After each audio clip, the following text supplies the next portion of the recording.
Another example of plant division is the lemongrass plant. Many grasses grow in a clumping manner.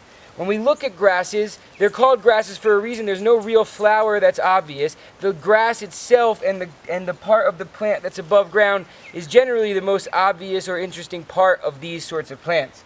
When we look at the lemongrass, this is no different. We get really close, it is not woody and upright.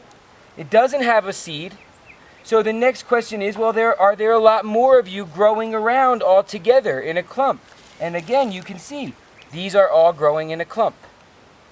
So we're going to lift these two up, the garlic chives and the lemongrass, and then we're going to take them over and we can plant them in our nursery.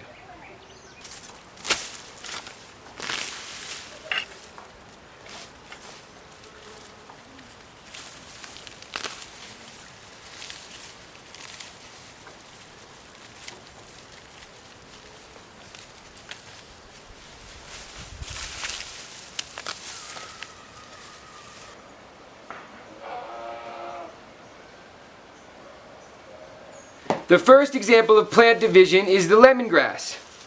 As you remember, we took a big clump and dug it out and we broke it into these little pieces, individual plants of lemongrass. If you remember your root-shoot ratio, all of these leaves are pretty much unnecessary and might actually damage the plant because you already cut the root system. So I'm going to just take it and cut this grass away so that this will make a good tea if you wash it off, or a great mulch. I'm just going to chuck it over here.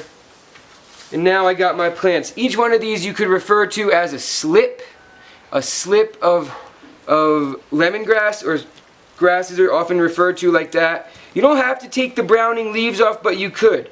Again, it's a similar method as with others. You could choose to plant about 60 slips pretty deep. Notice you want the soil to be up to where my hand is on the plant. You want it to be quite deep. Get it in the ground.